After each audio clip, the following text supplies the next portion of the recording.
Okay, we are live. All right.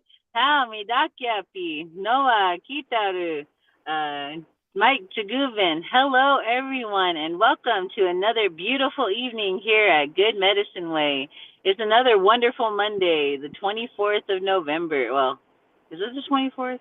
Something Yes. like that.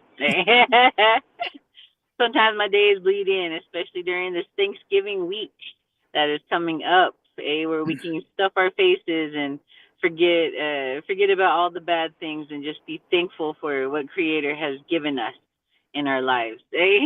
But I'd like to welcome everyone who is joining us through Facebook, through YouTube, through Zoom, in person, remote satellite places where we all gather together. It's really great to see everyone tonight as we gather to listen to one of our dear relatives, Dan Haase, I believe. I'm not sure how to say your last name, sir. It's Haase. Okay, Dan Haase. Haase. Yeah. All right. Haase, what's up, Haase? The big Hey. Haase. Big Haase, the big boss. But yes, I'm coming to you from the ancestral homelands of the Cheyenne and Arapaho people in El Reno, Oklahoma. But Good Medicine Way comes to you from the land of the Tewa people, the Pueblo people. It's also home to the Dene and the Apache people, as well as many other tribes who currently reside in the alongside the Sandia Mountains in Albuquerque, New Mexico, one of my most favorite places. And we welcome everyone who is able to join us tonight, and welcome into the family. You all are our relatives, and we welcome you with an open heart and a warm handshake. And a cup of hot cocoa if you have one. All right. So as we start many of our ceremonies, many of our meetings, we always invite Creator to come and join us. In this way, we're going to be calling on our people in person for our opening prayer. I believe that's how Brian was setting it up. So I'm going to go ahead and hand this on over to Brian and all those who are in person to give us our opening prayer tonight. So whenever you're ready, Brian, go ahead and take it away. All right. Yeah, this is a prayer that's attributed to Chief Yellow Lark. And then, since I already got the screen share up, right after the prayer, we'll go into the opening song, which again is a very traditional way of opening up gatherings. So, yeah, you can read along or you can recite it with me if you like. Either way is fine. O great Spirit, whose voice I hear in the winds, and whose breath gives life to all the world, hear me. I need your strength and wisdom. Let me walk in beauty, that my eyes might ever hold the wonder of creation. Let my hands respect the things you have made, and my ears sharp to hear your voice. Guide me to walk in wisdom, so that I may understand the things you have taught my people. Let me learn the lessons you have hidden in every leaf and rock. Help me remain calm and steady to all that comes towards me. Help me live in compassion without empathy overwhelming me. Help me to be strong, not to be greater than others, but to overcome my own selfishness. May I always be ready to come to you with clean hands and straight eyes, so when life fades as the setting sun, my spirit may come to you without shame. Aho, may it be so.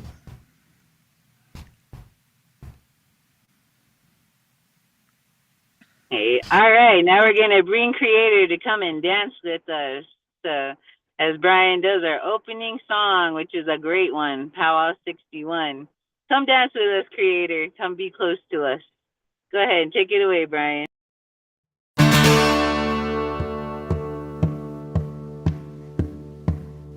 Yahweh, Yah, Yah, Yahweh, Yahweh, Yah, Yah, Yahweh, way, Yah, hey, yo,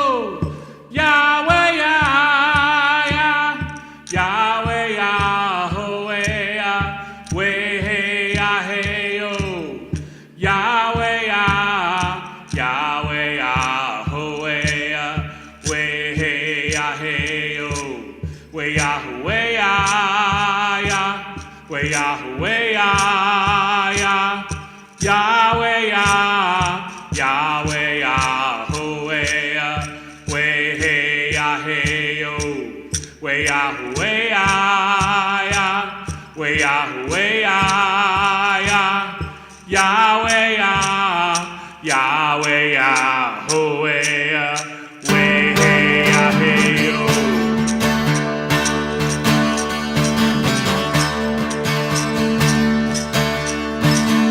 Hear my cry, oh God, listen to my prayer. From the ends of the earth I call to you when my heart is faint.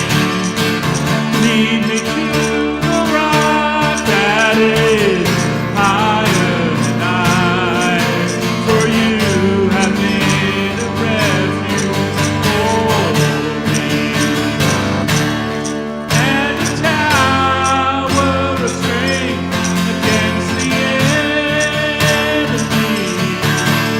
A tower of strength against the enemy.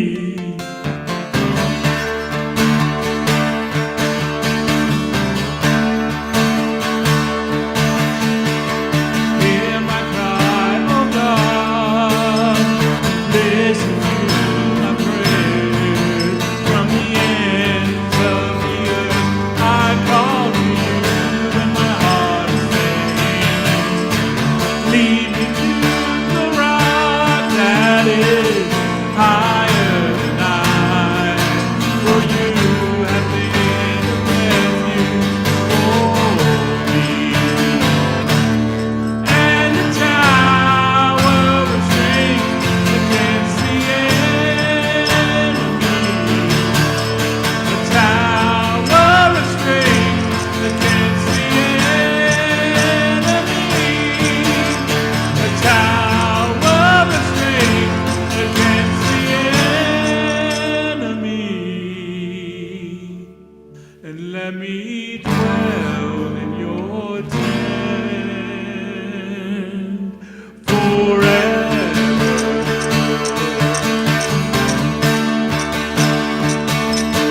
Yahweh, Yah, Yah, Yahweh, Yahweh, Yah, Yah, Yahweh, Yahweh, hey, oh. Yahweh, Yah, Yah, Yahweh, Yahweh, Yahweh, hey,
Hey, hey, I had to give a little Lulu there because that was great. I always enjoy hearing Power 61. It's one of those great songs for like the generations. Eh? But yes, as creator is dancing with us right now, he also was able to share something really good with one of our dear relatives. So we're going to be calling on Miss Sarah Allen, our dear sister, auntie, uh, however else she may be labeled. Hey, but we're looking forward to hearing what you have to share. So I'm gonna go ahead and hand this on over to you, relative Sarah. Hey, go ahead and take it away whenever you're ready. Thank you so much. There's so many things in Brit that I think are worth reading about. But I was especially taken at this time of the year about these guidelines for the honorable harvest. The guidelines for the honorable harvest are not written down or even consistently spoken as a whole. They are reinforced in small acts of daily life, but if you were to list them, they might look something like this. Know the ways of the ones who take care of you, so that you may take care of them. Introduce yourself. Be accountable as the one who comes asking for life. Ask permission before taking. Abide by that answer. Never take the first, never take the last. Take only what you need. Take only what is given. Never take more than half. Leave some for others. Harvest in a way that minimizes harm. Use it respectfully. Never waste what you have taken. Share. Give thanks for what you have been given. Give a gift in reciprocity for what you have taken. Sustain the ones who sustain you, and the earth will last forever. Taking the life of another to support your own life is far more significant when you recognize the beings who are harvested as persons, non-human persons, vested with awareness, intelligent, spirit, and who have families waiting for them at home. Killing a who demands something different than killing an it. Deeply rooted in cultures of gratitude, this ancient rule is not just to take only what you need, but to take only what is given. And then from Philippians, let everyone see how kind and thoughtful you are. Our honored chief is close at hand. Do not let your hearts be weighted down with anything. Instead, with every step you take, send your voice to the Great Spirit, asking him for the things you need. And in all your prayers, remember to give him thanks. Aho.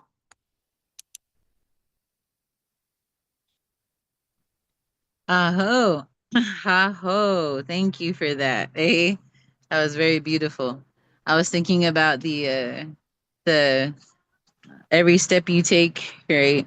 When you're dancing in the circle, the way that you dance is kind of the way you walk through life. And I thought that was very beautiful what you had to share tonight and reminding us of how to live a good life, how to walk in a good way. So thank you for that, Sarah. It's really great to hear from you. But yes, many of our relatives come from all over the place. We have family that are in New Mexico. We have family that are in uh Ohio. We have family that are in Oklahoma, and we sometimes have family that come from far, far away, the international waters. But I just want to say thank you all for joining us tonight for this special night. It feels like there's something really powerful moving here tonight, and I'm very excited to hear what the Haas boss has to share with us tonight. All right, so now we're going to go into another part that we come to for our reading the Lord's Prayer from the First Nations version. As many of you who have joined us over the last several months, Uncle Casey has given us a challenge. We have to look away from the words and speak the words of this prayer uh, without cheating. Without cheating for it. So one day he said he's gonna give us a test. So I'm excited for when that day comes. I may fail it horribly, but I'll try. So I'm gonna go ahead and hand this over to Brian as Creator Sets Free shows us how to pray. All right, so go ahead and take it away. Yeah, one of these times I'm going to put up the wrong words and see if anybody catches it. All right, Creator Sets Free shows us how to pray. O great Spirit, our Father from above, we honor your name as sacred and holy. Bring your good road to us, where the beauty of your ways in the spirit world above is reflected in the earth below. Provide for us day by day the elk, the buffalo, the salmon, the corn, the squash, and the wild rice, all the things we need for each day. Release us from the things we have done wrong. In the same way, we release others who have done wrong to us. Guide us away from the things that tempt us to stray from your good road, and set us free from the evil one and his worthless ways. Aho, may it be so.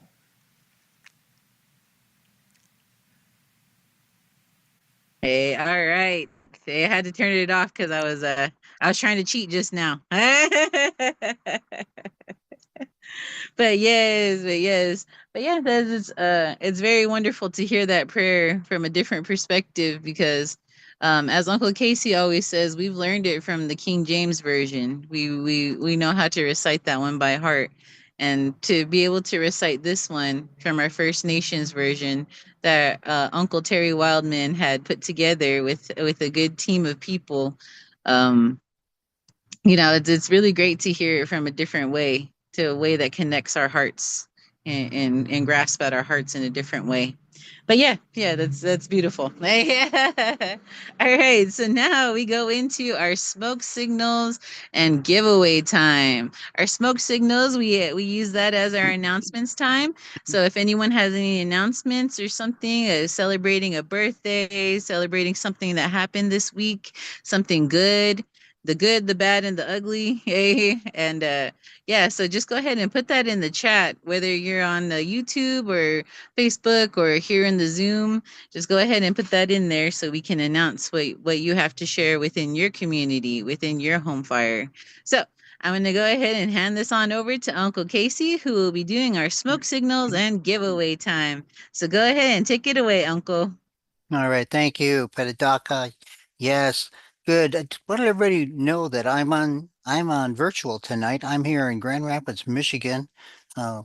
Spent a weekend in Kenosha, Wisconsin, with my son running his first 10K, a national collegiate, and he came out and one of the top runners, and now is considered, along with 8 of his teammates, as All-Americans. So he did really, really well. Their team took 4th, and the girls took 1st. So just a highlight there. Tonight we have Dr. Dan Haase, who's going to be speaking with us this evening. And coming up, I see that we got a thread going across the chat here with several people. This will be our first year of doing a Giving Tuesday. That'll be coming up, I believe it said December 2nd. So we got to get ready for that day. We got practice, we got scripts to read, we got just information to give out and try to hit the ground here pretty hard so that we can maximize our matching grant that we have. So every dollar given will be matched with an additional amount of money on that too. So that'll really help us as we work here in Albuquerque to make that happen. And we got a book study that's taking place. It will come tomorrow night. We're doing Richard Twist's book, Rescuing the Gospel from the Cowboys. And if you want to start in with us, we're just beginning chapter 1.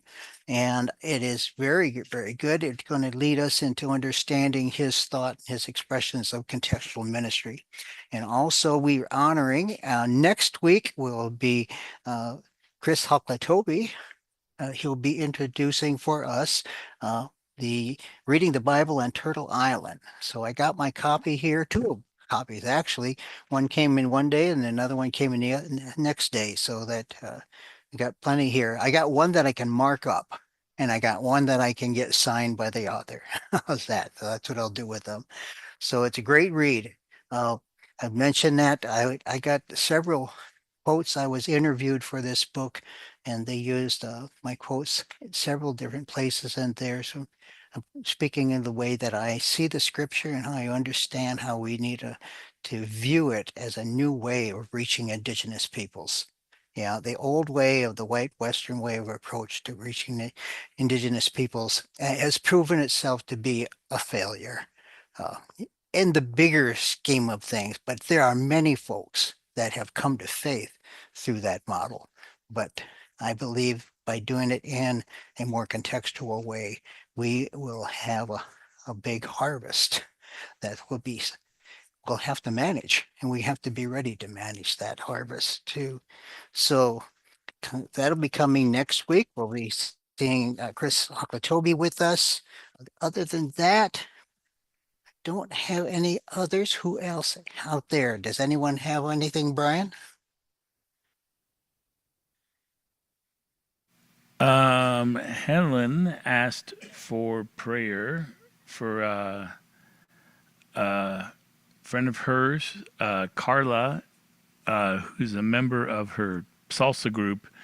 And I guess after about a year of dizzy spells and other things, and the doctors haven't been able to figure things out, they finally realized that she had a brain tumor. So she's asking for prayer for Carla and the doctors involved, and for her family, and for healing and all that. So yeah, we can keep Carla in our prayer requests.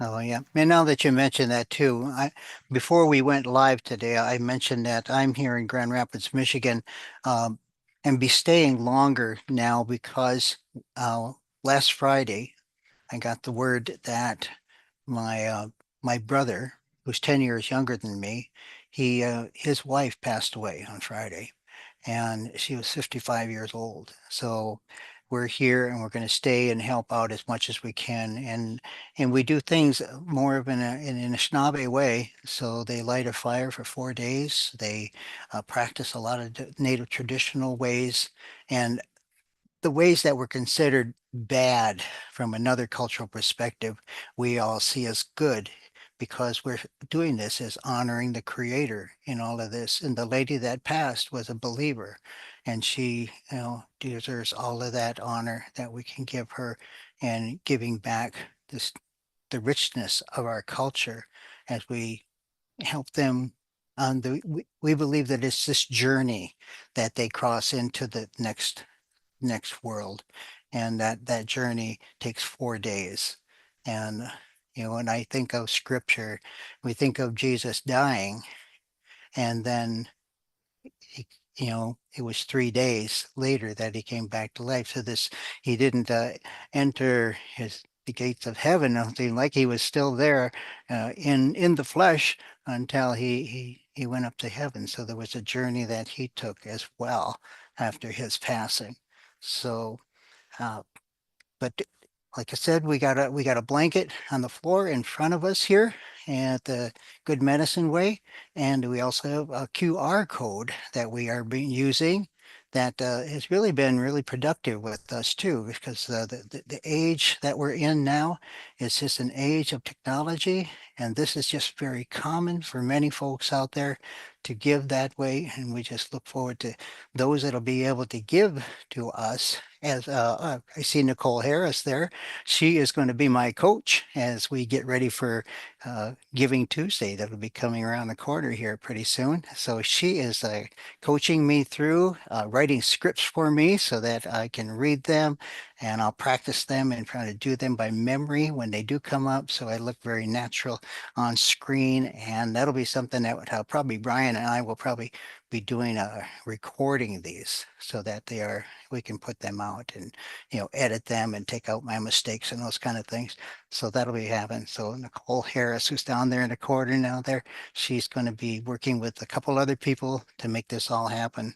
And I'll give it over to Brian now, and he'll tell you some other ways that you can give. Yeah, and before we get into that, I think Ipitaka has something she wants to share. All right, go for it. Yeah, just a quick little prayer request for all those relatives who are gonna be reuniting with their families this week. There are many of us who may not get along with some of our relatives and may have some resentments, some unforgiveness, some, just regular human emotions that tend to get in the way. I just want to ask for a special prayer request for those relatives who have to meet with other relatives and hopefully can come to a reconciliation within their families. So, just because holidays are always hard, especially when you lose someone in your family that was the glue that held everyone together. So I just want to give a special prayer request for all those who are going through a tough time right now, those who are mourning, those who are not in the best way with their families, just to help. I pray that Creator helps them make it through that storm, any storm that they walk through during this season. So yeah, that's all. Thank you. Thank you. Yeah, very needed during the time. Yeah, and Cheryl, who's watching on the YouTube live stream, asked for two things. Prayer, she needs some transportation. She's having issues with that, and she kind of lives out in a rural area, so it's hard for her to do anything without that. And also for her daughter, who's having some alcoholism issues that are causing some dramatic and traumatic things in her life. So we can pray for those two things as well. And then, as Casey mentioned, we'll be putting up on the screen a digital blanket that has a couple QR codes through which you can give to Good Medicine Way.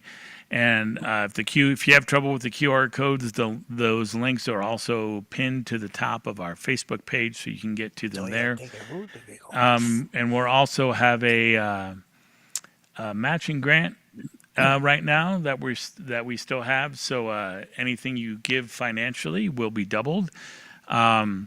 If you are not able to or prefer not to give online, our mailing address will be also up on the digital blanket, so you can get that from there. And if you have something that you're not sure exactly how to give it, whether it's a craft or some other kind of gift, or a skill, or just you want to try to be involved in Good Medicine Way in some other way, just send us an email to gmw4abq@gmail.com. And let's start a conversation. We love to build community and get involved with people. So you can do that. And without further ado, let me get the digital blanket up, and then we'll be doing an old Jonathan Miracle song.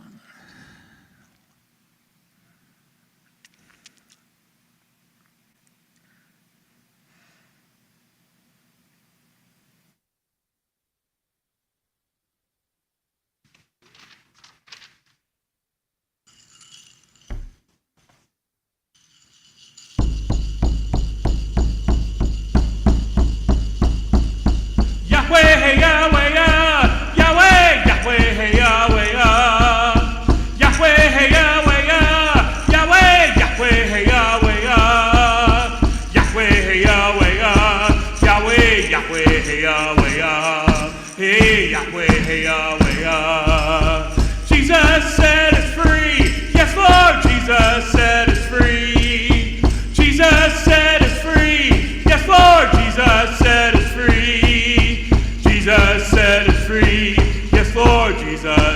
us free. Lord Jesus set us free. Yahweh, hey, Yahweh, Yah. Yahweh, Yahweh, hey, Yahweh, Yah. Yahweh, hey, Yahweh, Yah. Yahweh, Yahweh, hey, Yahweh, Yah. Yahweh, hey, Yahweh, Yah. Yahweh, Yahweh, hey, Yahweh, Yah. Hey, Yahweh, hey, Yahweh, Yah. Jesus, heal the land. Yes, Lord, Jesus, heal the land. Jesus, heal the land. Yes, Lord, Jesus, heal our land. Jesus, heal our land. Yes, Lord, Jesus, heal our land. Lord Jesus, heal our land. Yahweh, hey, Yahweh, Yah. Yahweh, Yahweh, hey, Yahweh, Yah. Yahweh, hey, Yahweh, Yah. Yahweh, Yahweh, hey, Yahweh, Yah. Yahweh, hey, Yahweh, Yah. Yahweh, Yahweh, hey, Yahweh, Yah. Hey, Yahweh, hey, Yahweh, Yah. Yahweh, hey, Yahweh, Yah. Yahweh, Yahweh, hey, Yahweh, Yah. Yahweh, hey, Yahweh, Yah. Yahweh, Yahweh, hey, Yahweh, Yah. Yahweh, hey, Yahweh, Yah. Yahweh, Yahweh, hey, Yahweh, Yah. Hey, Yahweh, hey, Yahweh, Yah. Hey, Yahweh, hey, Yahweh, Yah. Hey, Yahweh, hey, Yahweh, Yah. Hey, I would get you moving in your seat.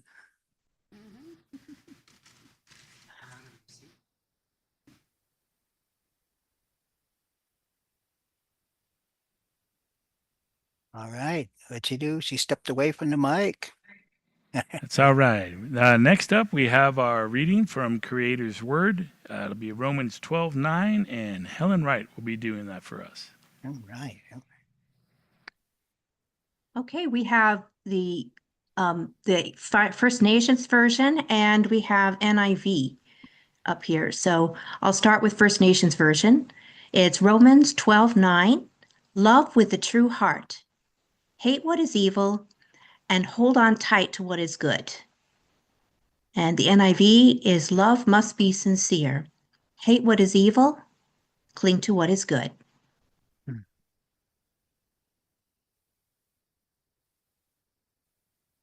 All right. So now next we'll have a little centering and stillness time. And then Casey will introduce Dan, and then Dan Haase will drop some knowledge.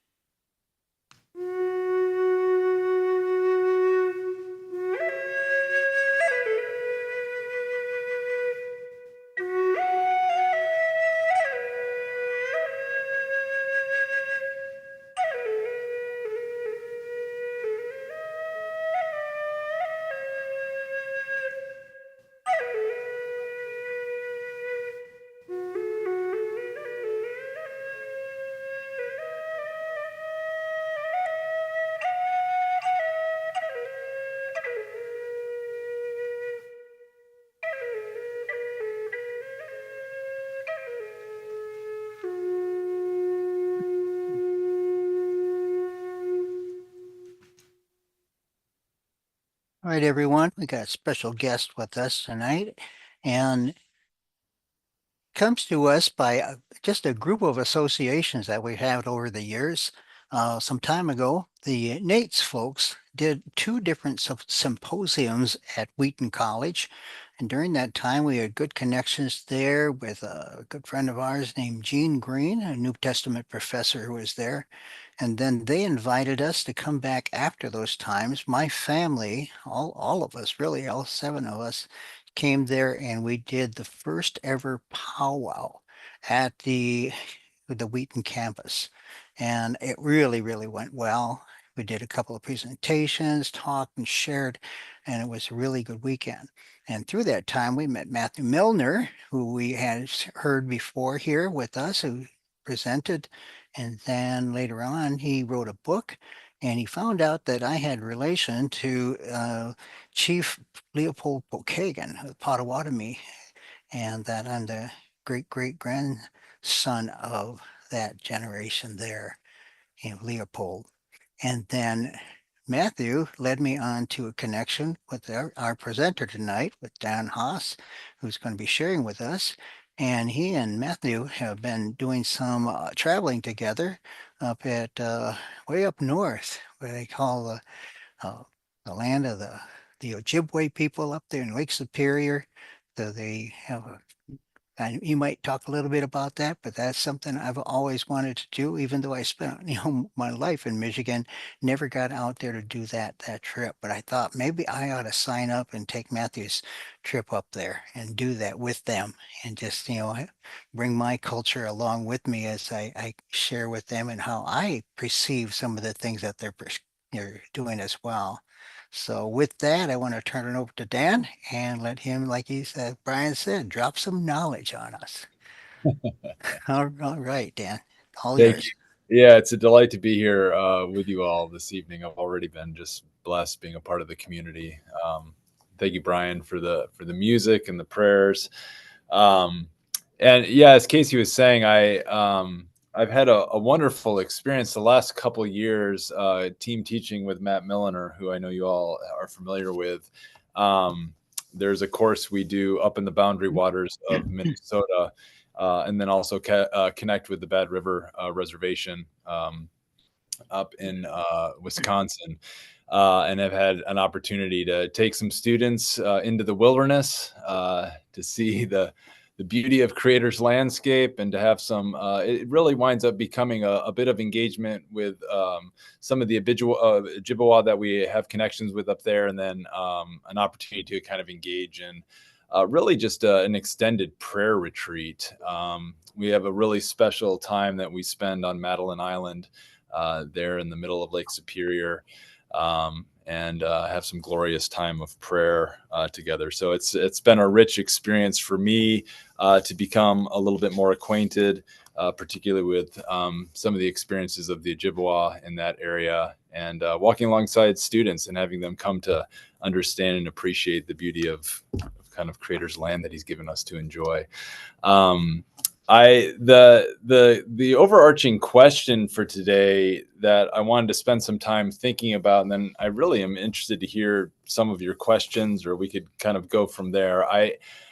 This question of how do we love in a world of difference strikes me as poignant in so many different kind of cultural landscapes. And I think one of the things that's been beautiful, just even as I've been here with you all for these first 45 minutes, is how much you've answered the question already. Which is just beautiful to see. And I was just kind of noticing just in the prayers and the songs, the lyric, even in the beauty of Sarah's PowerPoint that she went through on kind of harvesting the sweetgrass. We could really go through that PowerPoint, and I could just stop talking and we could probably hear it again. Yeah. and all the points would be made. I mean, that PowerPoint, I hopefully it's available again for someone to look at. It really does answer the question, I think, in a beautiful metaphoric way through how creation works. And this idea of kind of, there was a line, I think it was, I tried to scratch it down real fast, but I think it was something along the lines of being deeply rooted in a culture of gratitude. As we think about just the language that the sweetgrass would give to us to answer this question. How do we love in a world of difference? I would say, think about how we braid the sweetgrass.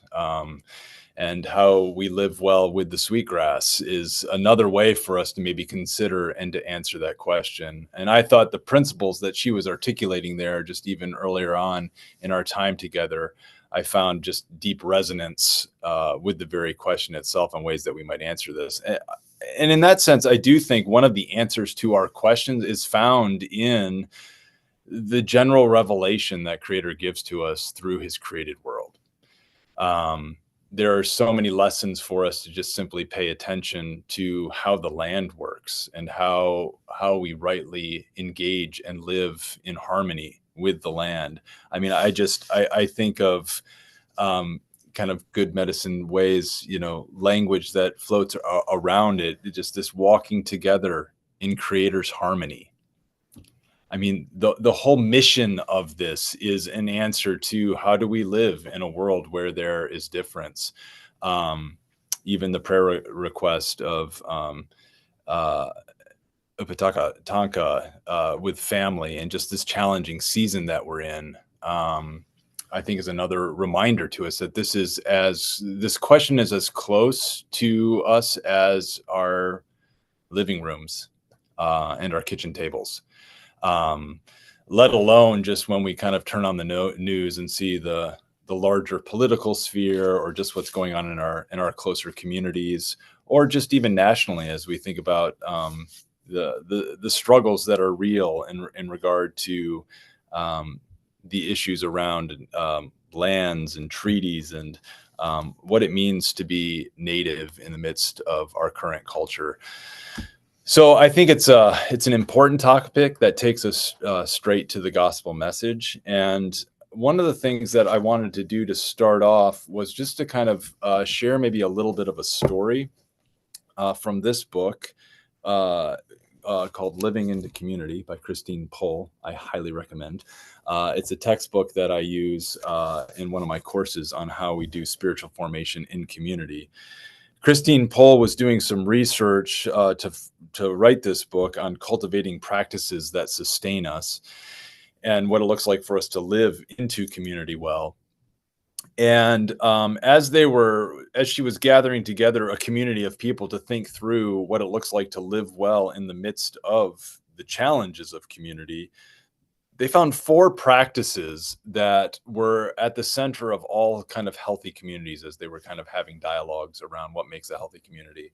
And as they were highlighting these practices, they were realizing oftentimes where communities start to experience real stress or challenge, one of these is being violated, or more of one of these. And the 4 practices are very simple practices. They're actually maybe not what you would intuitively think about when you think about how do we foster a really strong community. The practices were gratitude, hospitality, truth-telling, and promise-keeping. And what she does is she unpacks in this book the various ways that we can engage in all those 4 practices for healthy community, and how oftentimes in unhealthy community we find a violation of one or more of those. So again, that gratitude, hospitality, promise keeping, and truth telling.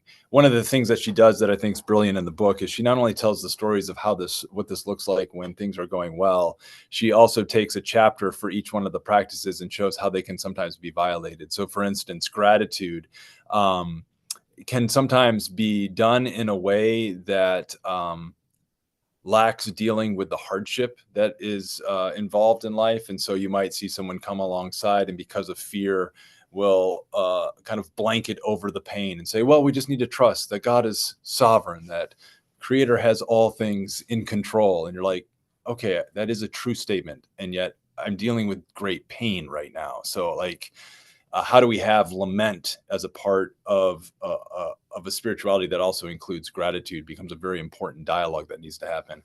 The promise keeping can be violated partly because sometimes, and this is deeply woven into your enculturated experiences, promises are made that should never have been made that are not kept. And all of a sudden, in the name of promise keeping, and often what clouds this even more so is this language of respect and honoring are anything but that. And so a promise is said to be made and then immediately violated, or within years is violated, depending on the system and the culture that's going on. And then that ties often into truth telling and what it looks like for us to tell the truth, and whose truth are we telling, which also captures for us the complexity of authority, who has an authority to speak this truth. And for me, I think this comes to how do we understand Creator's word to us as the authority and the message for us to make sense of the chaos that exists in this world. And then there's obviously a hospitality that goes beyond just sharing a meal with someone, but truly welcoming someone in so their voice can be heard. And that we can actually proclaim the story of others in a way that they would agree with what we're saying. I think one of the most hospitable things we can do to another human being is ask them a very powerful, open question. One of the axioms I use when I teach is a learner doesn't learn until she hears her own voice or he hears his own voice. And we do so much talking at people, thinking we've then taught them. And lecture's fine. I mean, I'm lecturing right now. But again, this talk will be meaningless if we don't have space. And one of the things I love about just even the way this has been set up is there's space for quiet and silent and meditation. Because if we aren't taking these things and thinking about how do I act on this, Jesus says to us, blessed are you if you do these things, not if you hear these things. And so what does it look like for us to take his word and actually apply it in our life becomes a very real challenge. So Christine opens up this book, and I want to just read the opening couple paragraphs because I think this might create a resonant story, partly because she describes something in such general terms.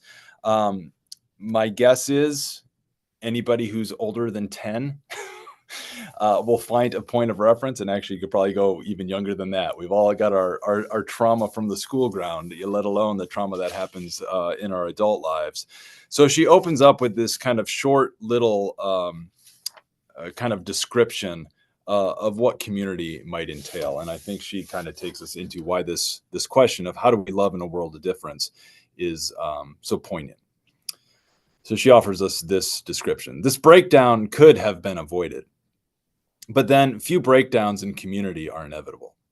In this case, some folks made several poor decisions. Other people responded poorly to the poor decisions. More decisions, more responses, more trouble.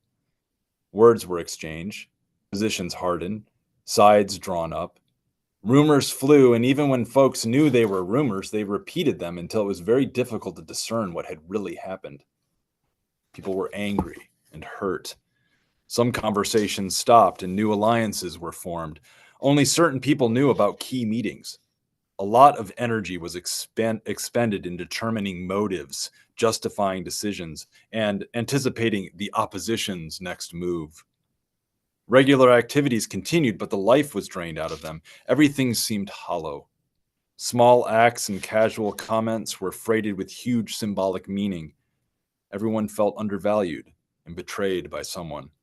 A number of people threatened to leave. The meltdown had taken on a life of its own. Friends questioned one another's commitments. Grumbling and weariness became highly contagious.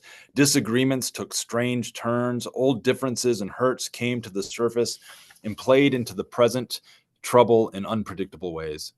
Some people ducked, determined to weather the storm without being drawn into it. Others defected in place, showing up when the occasion required it, but emotionally and relationally they were absent or detached. A few seemed to add fuel to the fire, reporting the latest outrageous development and speculating on what might happen next. Still others tried to keep conversations going and looked for resolution, but were often battered or sidetracked in the process. Several years later, members of the community continued to live with the wounds, even as they moved forward.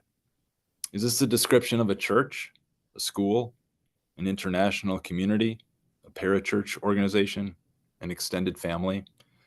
Because these breakdowns are common and painful, even general descriptions can evoke many memories.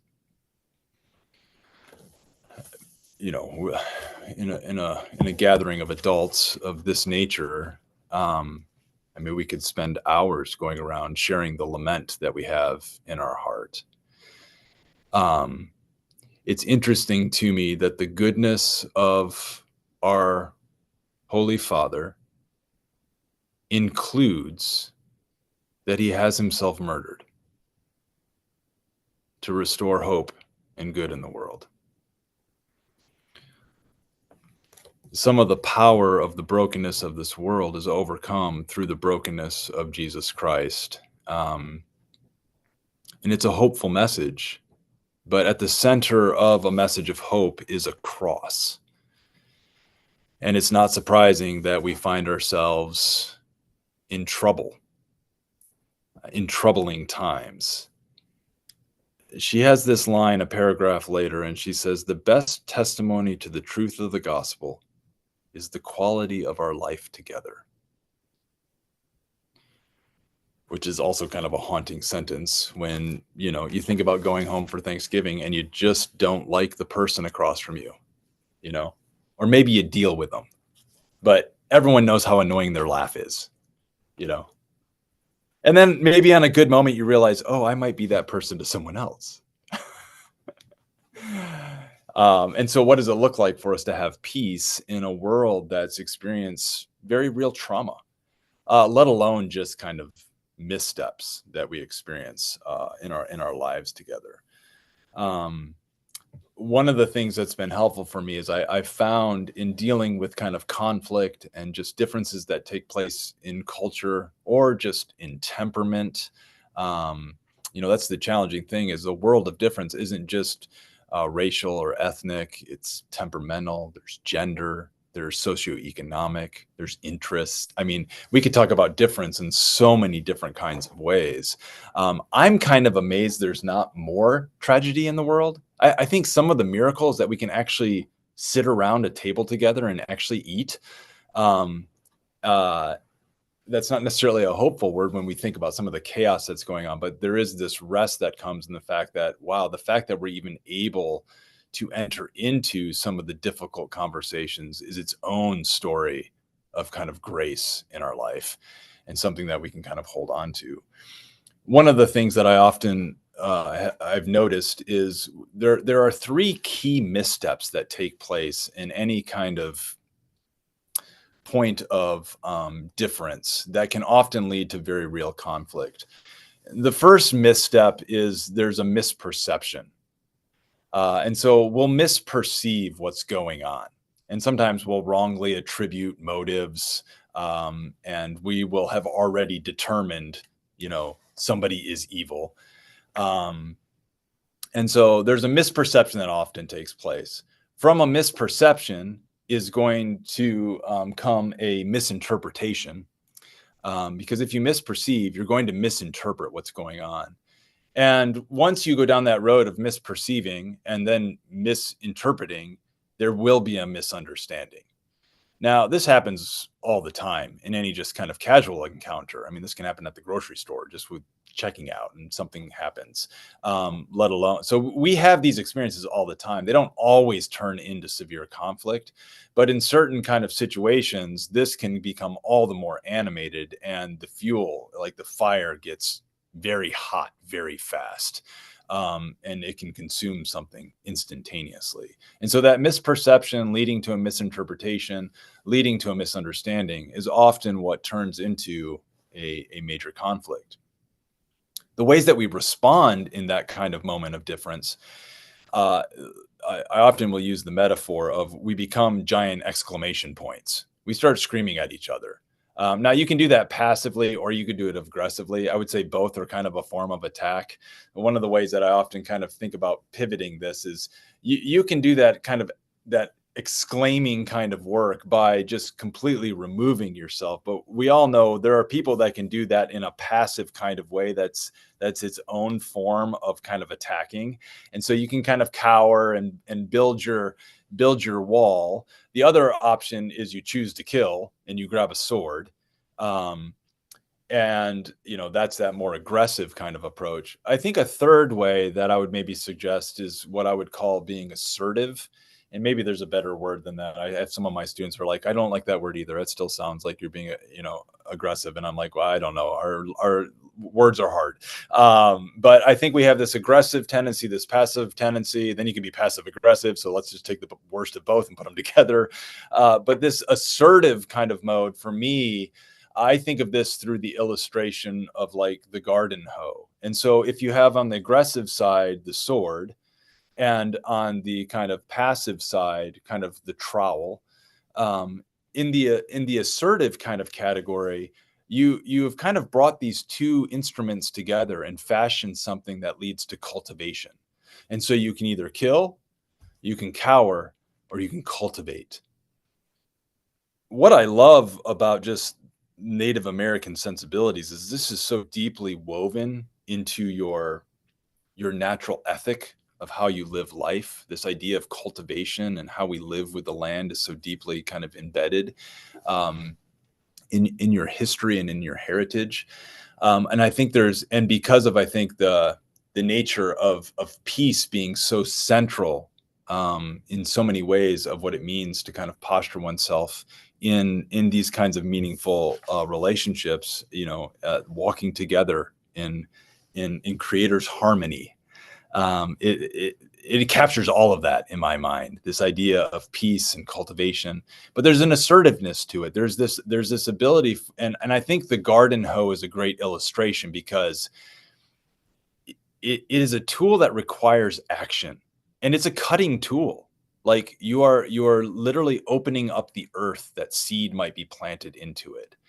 And so it has this kind of aggressive, hardworking kind of piece to it. But then to cultivate well, you have to step aside and let Creator do his work.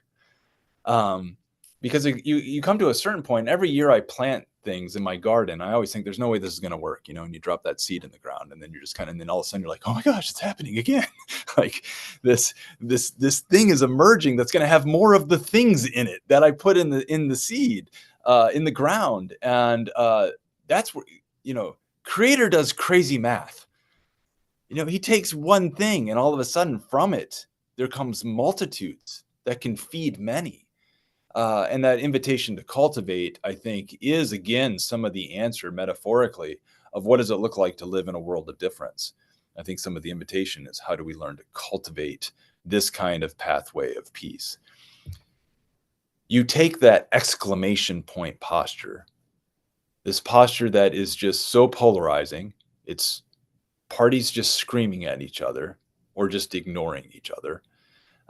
Get on Twitter, and it's just kind of like everyone's got their short little statement, exclaiming kind of what everyone should hear. What I always invite my students to think about is, how are you taking the exclamation point and bending it into a question mark? Because the question mark is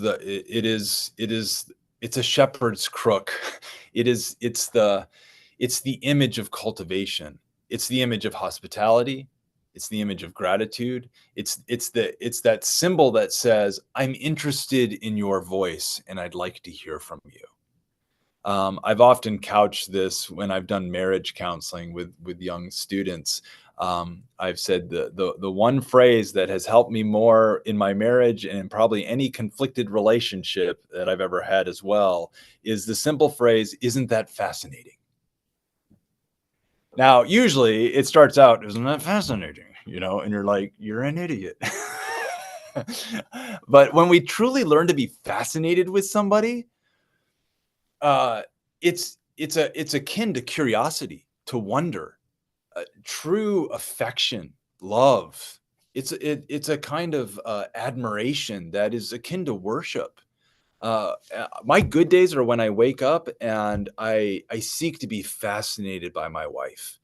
And I'm like, can I borrow your ears and your eyes and your heart and your hands to see and touch and feel this world? Because you see it and hear it and experience in ways that are foreign to me. And I need that to be whole, to be one. Requires these two come together, and I think any community is this kind of bond is taking place in some kind of level of intimacy. And when we learn to be fascinated in the midst of differences, we learn to love. And I think that fascination is what's before us. So let me just I'm going to close with this, and then I can take questions or whatever. But I thought I would read Romans 12 from the First Nations version, partly because I think this chapter of the Bible answers this question so perfectly in so many ways. And I love the way that First Nations kind of captures this, because there's so much metaphor and poetry. And so I want to read Romans 12 here, and I want you to listen how Romans 12 invites us into the complexity of this question. How do we live in a world of difference? You live Romans 12. Now it's going to be easy to read it. It's another thing to actually go and live this, especially when you start thinking about that person who you really just are annoyed by. But here's the invitation that I think Creator gives to us, to give us very clear instruction on how we can how we can love in a world of difference. And I'm going to read the subheadings too, because I think they're helpful. So Romans 12 starts with this first section, becoming a true human being. So then, my sacred family members, because Creator has shown us such mercy and kindness, I now call on you to offer your whole beings, heart, mind, and strength to the Great Spirit as a living sacrifice. When you think about that language there, I mean, he's calling us to give all of ourselves that others might be well. Do this in a sacred and spiritual manner that will make his heart glad. Do not permit the ways of this world to mold and shape you. And there's a hard stop. And there's so many distractions coming at us that could shape us wrongly. Instead, let Creator change you from the inside out in the way a caterpillar becomes a butterfly. He will do this by giving you a new way of thinking, seeing, and walking. Then you will know for sure what the Great Spirit wants for you. Things that are good, that make the heart glad, and that can help to walk the path of becoming a mature and true human being. Here's the wisdom from small man. Because Creator, in his great kindness, has made me a message bearer, I give this message to each of you. Do not think too highly of yourself. Instead, understand that the Great Spirit calls us to different purposes in answer to our trust in him. For just as our bodies have many members and each member has a different purpose, it is the same way with the body of the chosen one. We are members of his body, and each member belongs to all the others. Use your gifts in a good way. Creator's gift of great kindness has been poured out on us in many ways, giving us different kinds of gifts. If your gift is to speak the heart and mind of the Great Spirit in a prophecy, then let trust guide your words. If your gift is helping others, then give yourself to help others. If teaching is your gift, teach well. If your gift is to speak courage and strengthen the heart of others, then speak bravely. The one whose gift is giving should not hold back. If your gift is leading, lead with honor. And the one whose gift is showing mercy and kindness to others should do so freely, with a glad heart. And then finally, more wisdom from a wisdom keeper. And here was the passage we read at the beginning. Love with a true heart, hate what is evil, and hold on tight to what is good. I'll pause on this verse because I think this verse is kind of like a key verse that captures the whole chapter, and it's why I had it pulled out. I love the complexity of this verse. Love with a true heart. Let your love be genuine. In my translation, in the ESV, it says, abhor what is evil. So here's a challenge.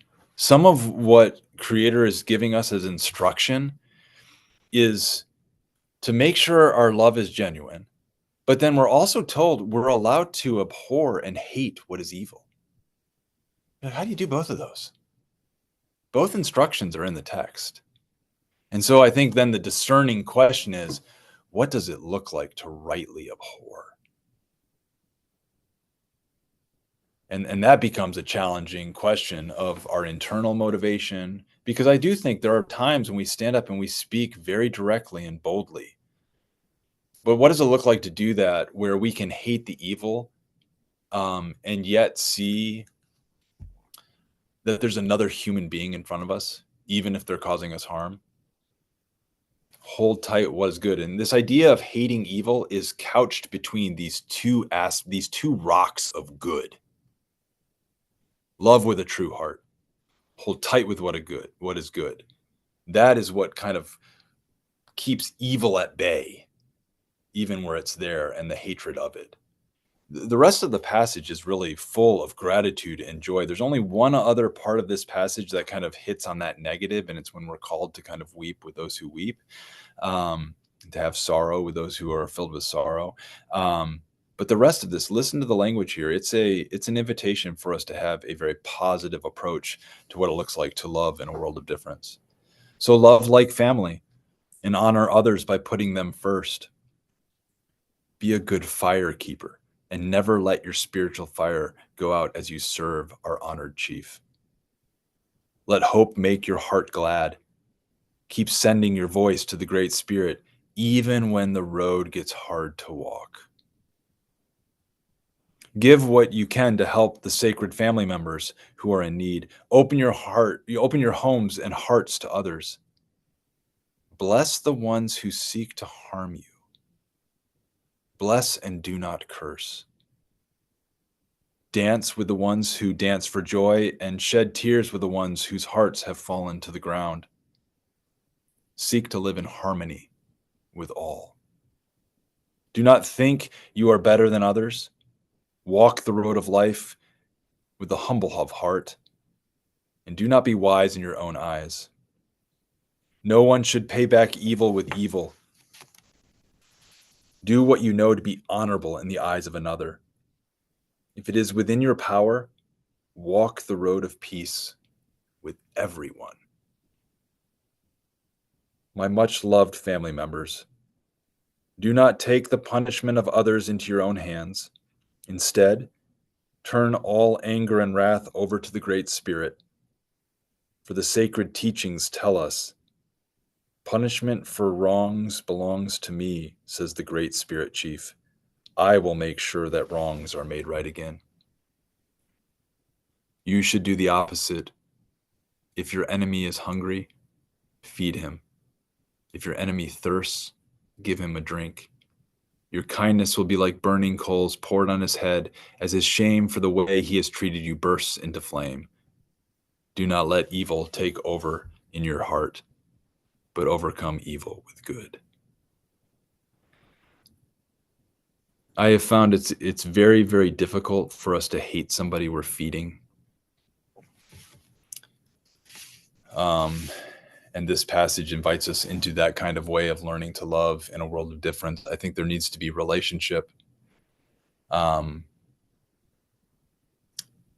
an invitation for us to learn how to be at peace in the midst of very real trials that happen in our emotional life, our physical life, our cultural life, that Christ might be seen in the midst of all the opportunities.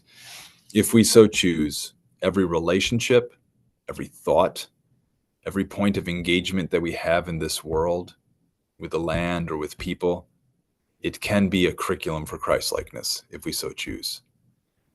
And there, I think when we find ourselves in that curriculum, we'll find ourselves learning to love. And that is the answer to what it looks like for us to live in a world of difference. It's within the question. How do we love? Do we love?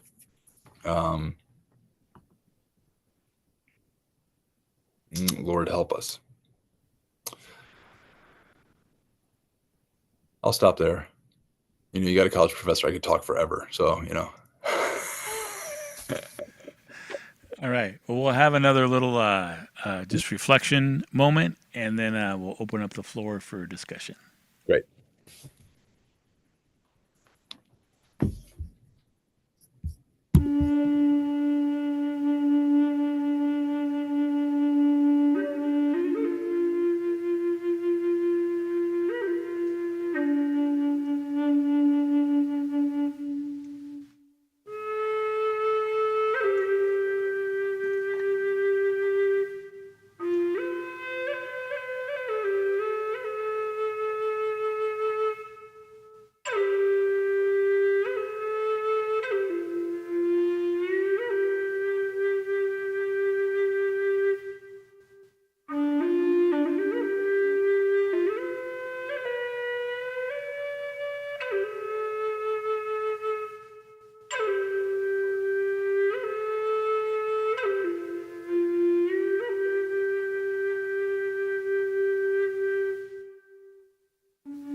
All right. Floor is open. I was thinking when you were talking there that if your students balk at the idea of assertiveness, maybe like intentionality Yeah. doesn't sound so aggressive, because Yeah. like cultivation, you got to be intentional about cultivation. You That's got to good. be intentional about peacemaking. Like, to live in compassion takes tremendous intentionality. So That's yeah, I good. was That's thinking. actually, yeah, that's fantastic. I will use that. Yeah, one of the things that when we talk about community, I lived in a college dormitory for 22 years because my wife was kind of held a position of leadership of doing the staff training. And one of the things that I came to realize in community is that, particularly in college, one of the things that's so unique is there are three things that you need to have like really powerful community: spontaneity, accessibility, and intentionality. And college is just amazing because the spontaneity and accessibility is just like naturally built into the system. You know, you come home, you know, at the end of the day, and the next thing you know, you're running to Taco Bell or whatever. And then the photo album is filling. But I've seen people do a lot of spontaneity and accessibility, but not necessarily know each other. And that takes the intentionality to really kind of make those points of connections where we have spontaneity, accessibility. And then, you know, when you get to like my age, then the spontaneity and accessibility, you have to plan things better, you know, to make sure you get out of the house. But that's good. That intentionality is a great way of communicating what I was suggesting there with the cultivation. That's fantastic. Thanks, Yeah, it Brian. was funny because somebody on the Facebook chat like said the same thing just as I was thinking about it. So I was like, okay, that's like 2 votes for the same thing. Yeah, So I think it's fantastic. Yeah, a that's good one. great. Yeah, no, that's really helpful. All right, and we got Twyla in house. Appreciate all your comment, and it's amazing how the Spirit knows just what we need to hear whenever He presents it. I have 4 children. My youngest just turned 50, and since my husband passed away, he's taken on the role of being the male leading figure in the family. Well, the 3 daughters who are older than him rebel against that from him. And he kind of makes me feel even that I'm not able to manage my life anymore because now I'm alone and I'm not taking care of my husband. But my point is, many times, and he's very sweet, he was a very sweet boy, a very sweet young man, never gave us any grief or stress or struggle. The girls did, but he didn't. And he, I think, resents that. And when you were talking about how do you live in a community, I have a community with my 4 adult children whom seem to think that Mom is still the one that is the reason why everything is going wrong. Mom, why aren't you doing this right? Or Mom, why aren't you doing that? Well, why didn't you say this, say that? And it's like, today he came over and once again, something triggered his thoughts, and we got on that conversation one more time that we had both agreed we would not do ever again last summer when he just would not let it go. And I too love the word intentional living, and I forgot today to explain that to him when he said, Mom, you're not admitting that you were not there for us kids. You were busy. Yeah, you were busy in church. You were busy getting groceries and feeding us and cleaning the house and doing our laundry and taking us to school, but you were busy. You were not there. And I want to just melt onto the floor and say, what do you want from me now? Yeah. I'm 76 now. what can I do for you now? Well, you can apologize. And I'm like, okay, I'm sorry. No, you're not. That was just a paper sorry. That you're not really sorry. And I'm like, okay. And then he kept bringing into me that I'm still busy. Now that I'm retired, I'm still too busy. I'm doing stuff for people and taking care.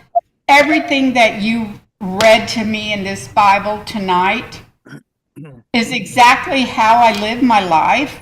Yeah. And he resents it or something. And I told him, I said, son, I think I'm going to write all four of you kids a letter telling you what I did, why I did it, how I did it, why I'm still doing it, how I do it, and ask your forgiveness if you can't tolerate what I did and what I'm doing, but I'm going to keep doing it. And he said, well, that's it, Mom, you're just stubborn. And I'm like, oh, I felt like I had nowhere to go, no one to reach out to. My husband, if my husband were still here, he would not talk to me that way. And I know he wouldn't. Yeah. He maybe would blame something. But finally, at the end of that conversation, after me crying and me yelling, like you said, and him yelling, I said, Todd, I think you need to recognize that what you're talking to me about, your frustration with your sisters, talk to them, not me. Oh, I said, have you talked to them about how you feel?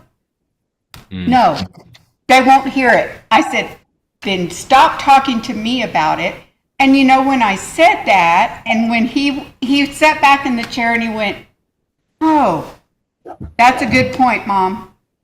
I need to quit putting it on you that I'm angry at you because they chose to make their life what it is, that none of them work.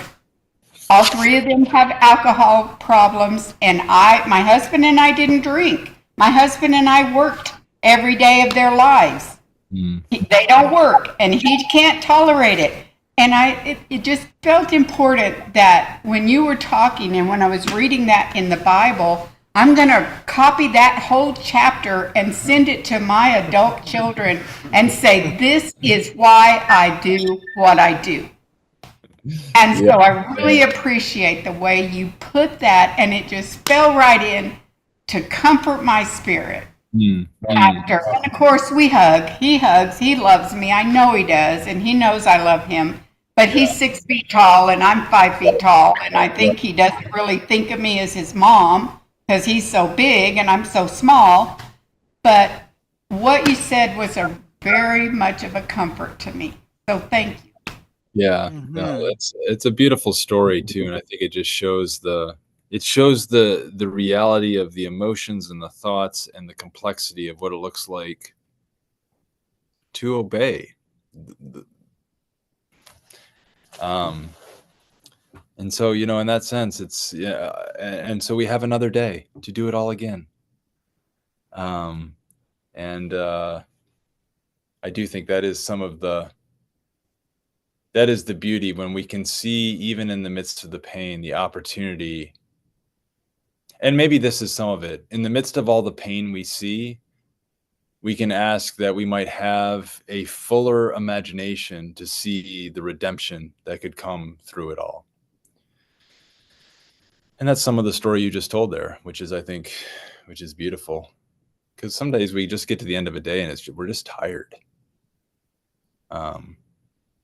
Thank you for your sharing.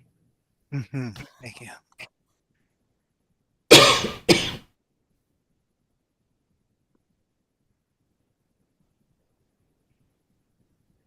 Hi, I really appreciated when you were talking about even the things that hold community together can also be weaponized. Like Yeah. gratitude can be used to bypass. Right. The church that I attend now, one of the reasons why I decided to stay was because of how they dealt with conflict that was really real and raw. We had a young pastor that was 24, and we all know that that was really young, and he stayed for about 2 years, but the church just, and admittedly, they admit this, they basically dropped the ball. Not only was he a young husband, just out of school, they didn't really there was a lot of people that were there a long time critiquing things that he's just learning, and his mental health suffered. And that's Yeah. ultimately why he decided to leave the ministry. He's still a believer, but he actually ended up, he's a pilot now. He decided to completely Yeah. leave. And when he left, and so when he was leaving, there was a lot of tears and confusion, and people were upset, all the normal emotions that happen when a pastor leaves. But at the same time, people were still inviting them to their house, Yeah. and kind of living in the tension of, we're upset, we're sad, but we still want you to feel loved. They sang him a song of blessing when he left. His last day, through people's tears and different emotions, they did a collection because they're like, they're not going to have work for a while, and then after he left, it was just a bunch of lay people, preaching each day. And some sermons were really good. Some sermons were like, why did you let that person preach? And just the way that they handled it, and really embraced the tension and the awkwardness and the not necessarily needing to be performative in that space. I remember inviting my friend that was a guest. And I told her straight up, I said, I don't know what you're going to get at church today. Like, we're in transition and everyone's trying to make it work. And I thought that they handled that so well. And people that have been there longer than me, I'm like, I love what we're going through right now. They're like, what are you talking about? And it's because I'm like, this is what community looks like. This is what the Yeah. body looks like. It's not always neatly wrapped. So I really appreciated when you said that. Yeah. No, that's Oh, man, that is that not so true. It's Nicole, both your was it Twyla? Was that the other person's name? yes. Yeah. Um, Both of those stories kind of remind me of an experience I had. I went through a really difficult, like, interpersonal kind of conflict where you get to some of these things and you're just, you're kind of like, well, you get to the end of a day and you're kind of staring out in the darkness and you're trying to figure out, like, why can't these two human beings kind of figure this out? And I think what's really challenging too is when these happen within Christian community too, that makes it all the more, I think, difficult, or where we're in families where we're kind of for each other, but there's still just very much conflict. And the Lord gave me a prayer that's kind of really resonated with me, and it stayed with me ever since. And I was kind of exhausted. I was at one of those points in life where you're just kind of frustrated and you're a little bit complainy and you're just like, Lord, can you just be the sovereign father that you say you are and just make this all go away? And I just journaled out in my journal, like, just come to the one who hurts. Because I was hurting. I was experiencing, I was like, Lord, can you just come and meet with me? And as soon as I wrote it down in my journal, it was one of those moments where I was like, oh no. Because I realized the prayer works in two ways. It's not only a prayer for myself, but it actually can be an identical prayer for my enemy. Because Jesus teaches us we are to pray for those who hurt us, who persecute us. And so this prayer of come to the one who hurts, in a single sentence, I'm not only praying for myself, but the Lord was saying, Dan, pray for the one who's hurting you as well. And I'm like, no, not that teaching. Can't you just deal with them? I don't. Can I skip that passage? And then in an instant, I realized it's a triple prayer, because not only is it come to the one who hurts, it's also come to the one who has hurt me. And then I heard just the voice of Christ say to me, Dan, come to the one who hurts, the one who has taken all hurt upon himself, that you might experience peace. And I thought, okay, now this feels like how Jesus would talk. One line, has three prayers connected to it. But I've written that prayer for several years now. It's been very healing for me, because in a world of just distraction and pain, all three of them are very real and honest prayers, and all of them are true at the same time. And so it's that complicated that we can have human emotion directing in all of those ways. I think is quite interesting.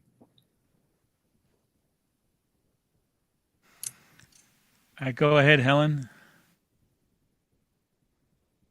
I was thinking as you were reading that passage from Romans, I mentioned before that I'm in something called Rueda Salsa. It's kind of like square dancing, but with salsa in a circle instead Oh, of yeah. a square. Familiar with it? Okay. No, but yeah, I know salsa, and I can imagine it.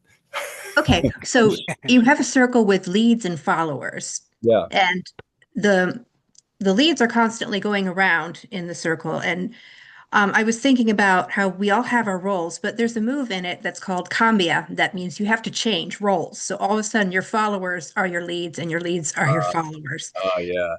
And thinking it's hard, but if you can do that, you have a really strong circle.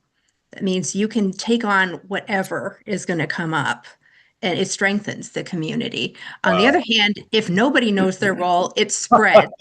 Like Yeah. one person gets behind, and then the next person gets behind, and but it's really good in, I think, looking at cooperation and communicating and Yeah. forming a community. That's a to do powerful that. metaphor. How Yeah. many people are is the circle at a specific number, or does No, it can it grow? doesn't. It can grow. Yeah, I think theoretically it could be any number. I mean, I think it would get hard with the collar after a certain point, but usually we have maybe between 5 to 10 couples, I guess. It keeps changing, but that's the challenge. Well, Yeah. that's a beautiful metaphor for everything. That just gives you a very clear Mhm. picture of what this can actually look like in an embodied expression. I think that's powerful. Yeah, thanks, Helen. That's good. All right, go ahead, Jamie.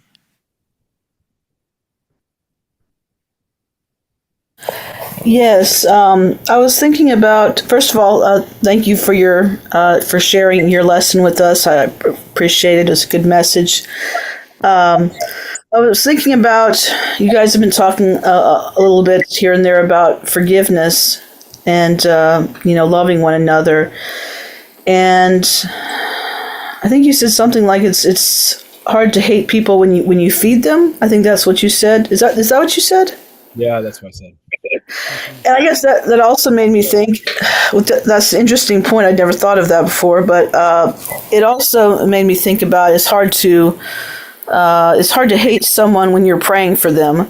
Yes. And I remember one time when I was, there was an individual that I was really having a hard time forgiving, and I was going to a support group, and at the group someone said they kind of gave a challenge to, if you're having a hard time forgiving someone, pray for them every single day for 2 weeks, and just see how God changes your heart. Right. And they said you don't have to say anything, a big prayer. You don't even have to mean it. Just say it. Just say, God bless them, and just a simple prayer of blessing over them, and do it every day for 2 weeks. And I did it, and I could see I could feel it, the sense of change, that my heart changed towards that person. And that was the most important thing, was that my heart changed. But at the same time, I think also sometimes there's also layers to forgiveness. Sometimes when the hurt is deep, I mean, sometimes it could be as simple as something as that. And sometimes there's just layers, when people have hurt you deeply. And I think that's something that the church has a hard time with. That is like, they think, okay, I've seen so many Christians like, well, you know what, I'm just going to choose to forgive them, and that's really it. I know it wasn't that way for me with some people. That some people, sometimes I thought I forgave them, and I know recently there was a particular church I was connected with, and I felt like. Long story short, I basically felt like they abandoned me in a certain situation, and I prayed for them, and the pastor and the other people involved, and it just, I think that I at least came to a conscious choice of I've chosen to forgive them, but at a deeper level it was still there. And it was interesting, a lady from that church called me to minister to me because I have some health problems, and she said, I really feel like we should pray about forgiveness. Like you should, just listen to the Holy Spirit. Is there anybody that you're struggling with forgiveness towards? And I was like, oh, geez. It was awkward because she was from the church that I was having issues towards, and so, but I had to be honest. I was like, yeah, I have this with the pastor and this other lady, and I just feel hurt by what happened, and so and that thing is that to do that, it's humbling to do that, because you want to say, oh no, I'm good, I've forgiven everybody. And it's actually, we have to set aside our pride to admit sometimes when, no, I'm still struggling with unforgiveness towards this person. And so, but I since she prayed with me, I've definitely felt a shift, because I felt like it was the deeper layer that needed to be removed, So praise God for that, And I just wanted to say, in regards to Thanksgiving, because I know people have been talking about spending time with family and the difficulty, and on the flip side of that, I feel like we should be definitely thankful for family. I mean, it's so easy to take them for granted, because I have a good relationship with my family. I really love my family, and my family has a big get together every year for Thanksgiving. All the aunts, uncles, cousins even from different states all come together at my aunt and uncle's house here in Texas. And I have not, but because of the health problems I've been having, I wasn't able to gather with them last Thanksgiving, and I won't be able to again this Thanksgiving. And my uncle was really sad to hear that, because she's actually helped give me some, financial assistance to try to get better. And, so the family's really sad that I won't be able to, and I'm really sad. I'm really going to miss them. But at the same time, I have to try to focus on what I have to be thankful for. And I'm going to be spending the Thanksgiving. I'm staying with my parents. They're helping to take care of me while I get better. And so I'm just focusing on being thankful that I have my parents still, because they're in their 70s and their health has been up and down. So I'm just really thankful that I have my parents. And so I don't know. I just wanted to share that, because family is precious, and we have to be thankful for them. Yeah, that, Jamie, I think you bring up such an important piece with the prayer, and then so much of the refrain, I think, just through the New Testament, particularly in the epistles, is this constant invitation. Oh, and be thankful. Oh, and be thankful. And be thankful. Rejoice always. Pray without ceasing, and be thankful. I do think the mark of a true Christian is thanksgiving. And then learning how to do, I think you name a really helpful thing there in regard to just us not knowing how to lament well, which I think forgiveness is a form of lament. And oftentimes we have this, I think the true lament prayer could be simplified as, how long, O Lord? That's kind of the prayer of lament. Too often, though, I think we simply just make it complaint, and it's just, how long? And it's all capitals. How long? And then maybe every once in a while we'll say, oh Lord, it's kind of lowercase, but it really should be a lowercase, how long, and a capital, oh Lord. And the two together make true lament, which allows for a complexity. And I think certain kinds of forgiveness require a long suffering, a steadfastness in the midst of them. Particularly with the ways that we can harm one another or be harmed by people. But your call to prayer is such a good word for us. Mhm. Yeah, I think one other thing that's worth mentioning is that, because our culture is a very penal and punishment oriented culture. So when a lot of times when we're thinking about hurts that have happened, our culture solution is just find the person and make them go away. Send them away somewhere so we don't have to deal with them. But that's, the model in the scriptures and Creator's Heart is restoring harmony, and you don't restore harmony by making everybody else go away. You just end up being solo. So I think, again, every situation is different. Some are really difficult. Some people have really complicated and messed up things that cause them to do really bad things. So we have to be wise in how we do things. And, forgiving somebody doesn't mean you put your reasoning on the shelf either. Like you can forgive somebody, but still be wise in how you deal with them and approach them. But I think it's important because I think we have to be very intentional about getting our minds out of that kind of penal punishment framework because it's so much part of our culture. But we're really called to approach conflict and peacemaking in a very different way by Creator. So I think it's important to try to work at orienting ourselves to that kind of new paradigm and reality. Yeah, it's a good word, Brian. It's a good word. All right, Upetitaka, go ahead. All right. I do want to thank you, Boss Haas, for the words that you shared tonight. We It's could kind of we would crazy. totally get along. I tell you that right now. I know you. We would have a good time together. So Yeah. Yeah. It's kind of funny because the things that are being brought up tonight are a lot of things that maybe many of us are going through. Um, I know certainly for me, there is a lot of like chaos that kind of surrounds me right now. It's just mostly by my own thoughts, that I believe that there's actual chaos.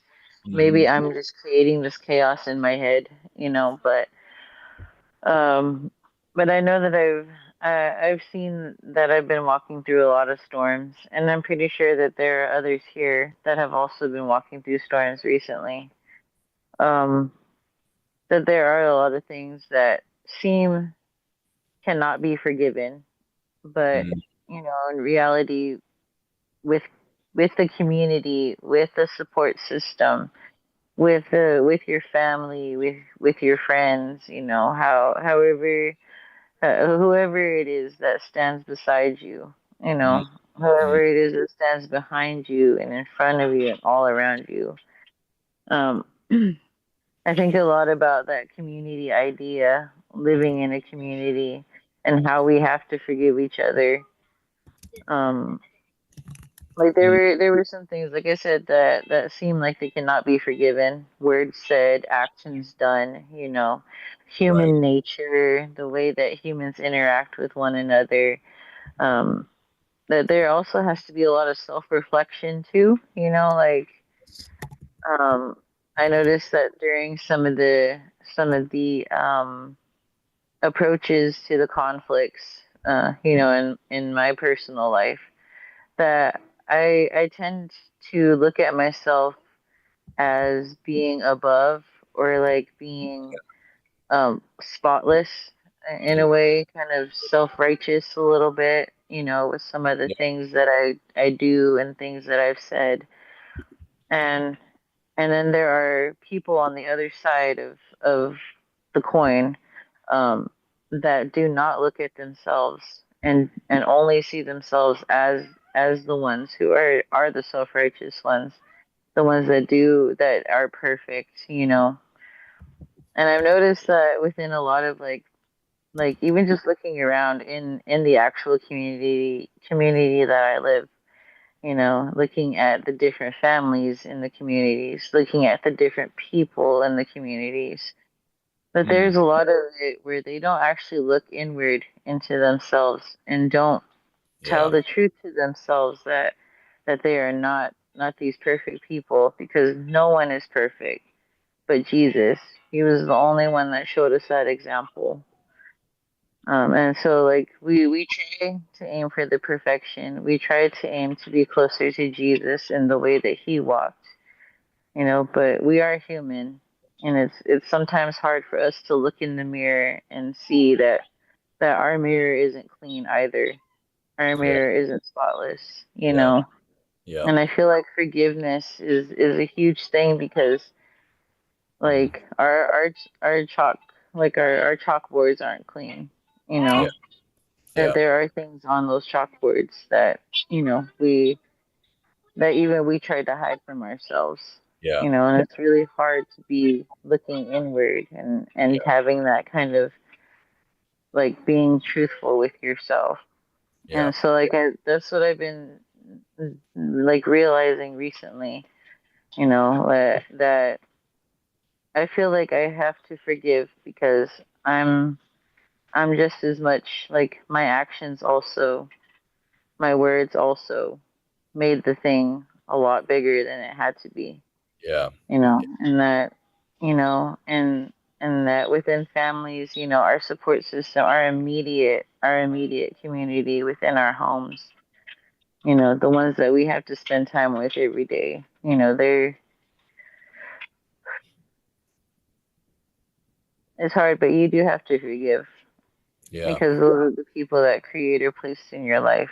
Yeah. And sometimes there are situations where you have to get away from it.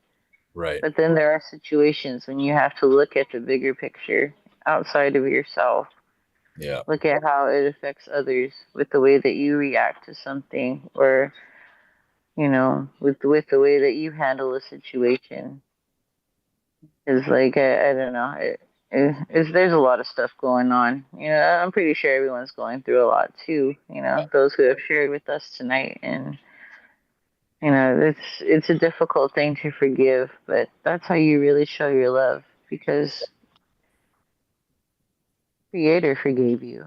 Yeah. Creator has brought you through the fire and flames. He's brought you through, walked you through different storms. Not everything can be perfect. Not everything can be calm. Not everything can be what you daydream or what you completely imagine, because Yeah. reality always comes back. Like I always feel like once I get happy, that something has to come and ruin it. It's just Yeah. these are Yeah. things that we need to learn, and sometimes we have to learn again and again and again that we need to forgive because our time comes. Our time will come one day, and that we're not going to be here. We're not going to be here forever. We're not going to be here on this earth forever to help our children, our grandchildren, our great grandchildren, our great great great, and so many generations down. Our Yeah. memories will live on. We do make our marks, especially on our families. But the point is that, the time does come, and then we don't we don't want to leave bad things here on the earth. Yeah. We don't want to leave words unsaid. Right. And if we do get the chance later on to speak to the ones that have already made it to the other side, because then we join them. You know. Yeah. But it's like I don't know. I often think about my mortality because when I had my children, I started thinking already, what would it be like if I was not here? What will it be like when I am not here? Yeah. How will people treat them? How will people look at them? And it's just, there's a lot. And you just have to try to look at the bigger picture.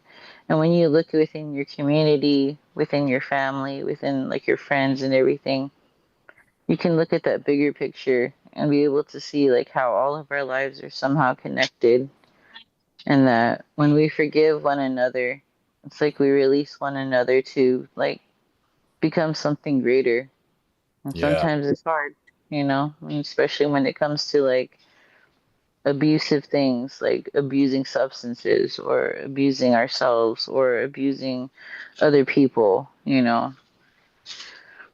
don't know. I'm kind of rambling a little bit, but like I don't know. We've just been going through a lot over these past, like even just this couple of weeks, and it's given me a lot of perspective on forgiveness, Mm. love, and like just trying to move forward Mm. because you're still placed where you're at.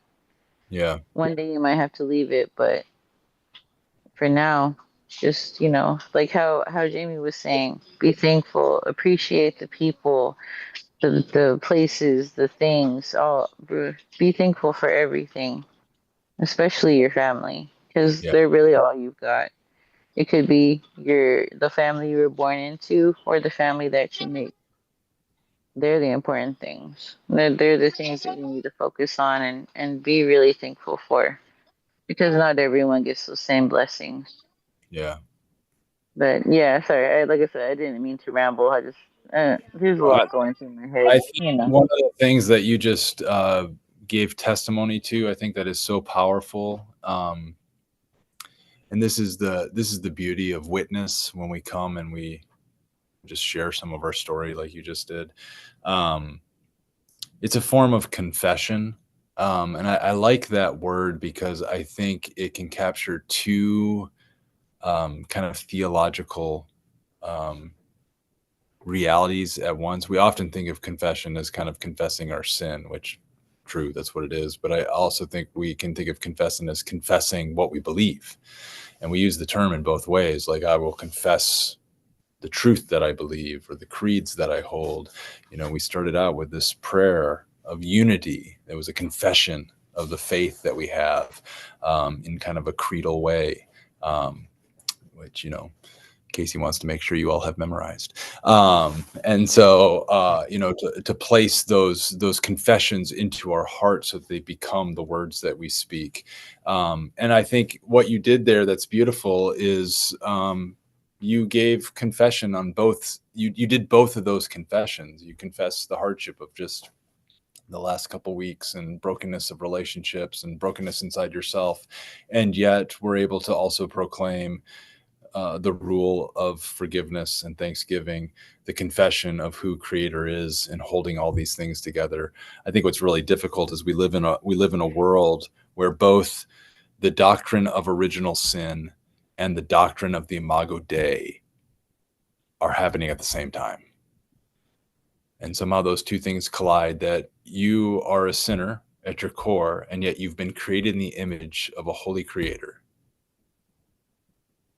So there's the tension of our lives, that both those things are true at the same time. And that meets its fullest illustration in the cross. All of sin collides with all of God. And we have hope. You know, so thank you. I think it was a powerful testimony for us to hear and to see the shape of this just in a very real experience that you're walking through. Yes, there was many, many good stories here. But I want to thank everyone we got one more. Helen?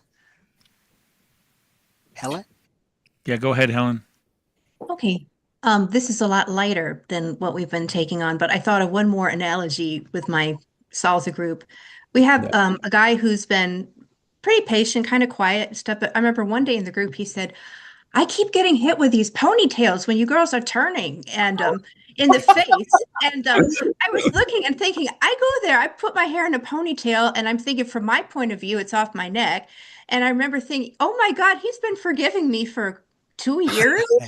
Like, and he's never said anything about it. And so I just try to make sure I put it up. It's like, okay, I can protect you from, there's one less ponytail you have to worry about. Little did you know a ponytail could start a war. No, I did not. Well, he wouldn't fight. I think if somebody hadn't made a comment, it wouldn't have come up. But I was thinking a part of forgiveness can be ongoing. And when it helps if the person who's forgiven actually makes a change. So that helps and said, okay, don't, give a big, how do you say, it doesn't have to be dramatic with tears and all that stuff. Just change. Just fix it. Well, I think we all need T-shirts that just say, "How do you love in a world of difference?" And I'll just have a ponytail on the back. It'll be our secret little mission. There you go. Very, very good. Wow.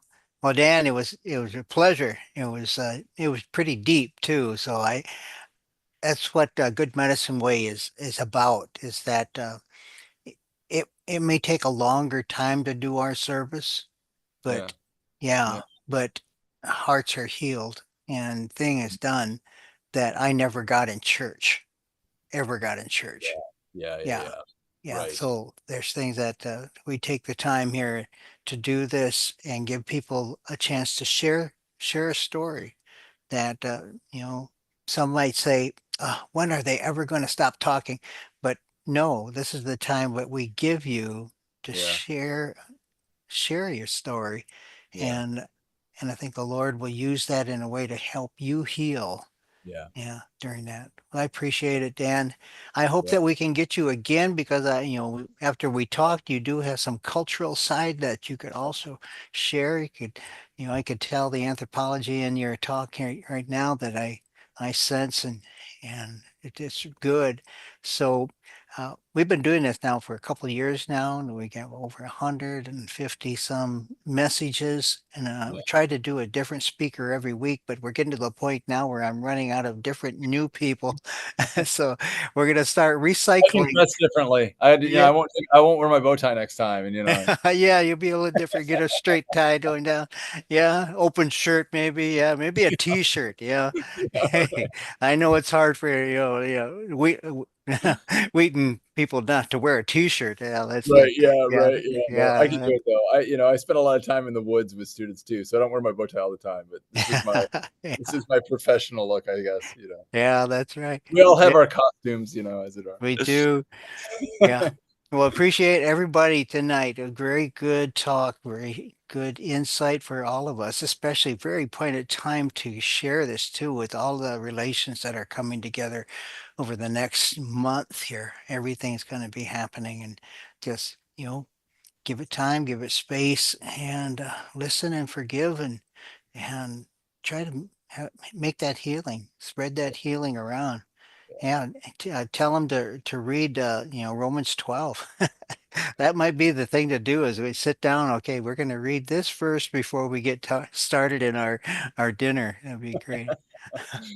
All right. Well, I'll give it back to Brian now as we close this out. We Thank you, do a Kate. s- we Thank you, do a thank s- you. Yeah. yeah, we do a song, and then I don't know if we pick somebody for a send off. So, Brian. There isn't anybody specific for the send off. So I guess if someone feels led, they can do it. And I guess if not, you can be the default, Casey. That's right. I default. All right. All Okay. right. But we'll do our closing round dance here. It's not quite the salsa dance that Helen's been doing, but yeah.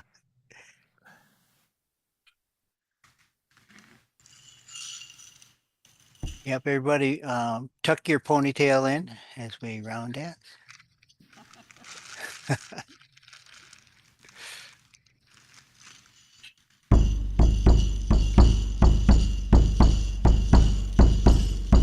Way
All right, Al will send us off. Creator sets free. The great name for this time is set us free from those many things that bind us and hold us, and when it's relationship.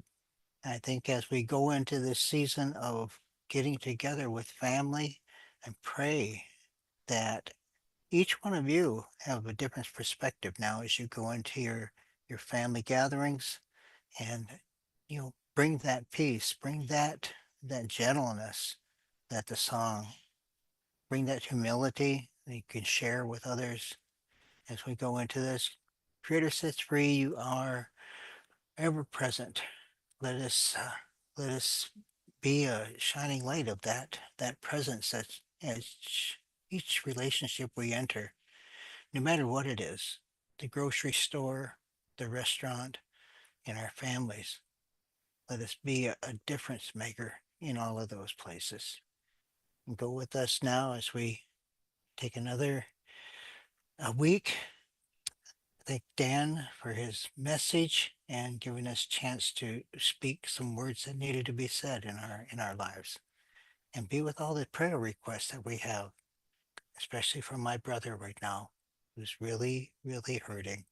And pray for the other ones, the car that's needed, and the healing of those who have been feeling really down and sick for a little while. Let your healing hand be touched them, give them a peace during this time, and help their healing. We pray this in Creator sets free, Jesus. Amen. Aho. All right, what do we got up here? What is that? A potato with eyes? What is that? Hey, it's Teddy Nugget. Teddy Nugget. Teddy. Oh man. I thought I know I had my head down, I was praying, when I looked up, I go, what what in the world is that? Yeah. Thank you. Thank you, Fedidake. And that little humor we need. Everyone, have a good week. Special prayers for my family over the next couple days here as we struggle with my sister, sister-in-law here being passing on with the creator now, and celebrations, but oh, so much pain as we we watch them go. Thank you all. Have a wonderful week, and pray for me. I'll be traveling more and more here. I think I'm going to have time for. I just had an oil change, and it's going to be time for another one by the time I get back. It'll be over 5,500 miles by the time I get back. So yeah, I love traveling though. I just love going across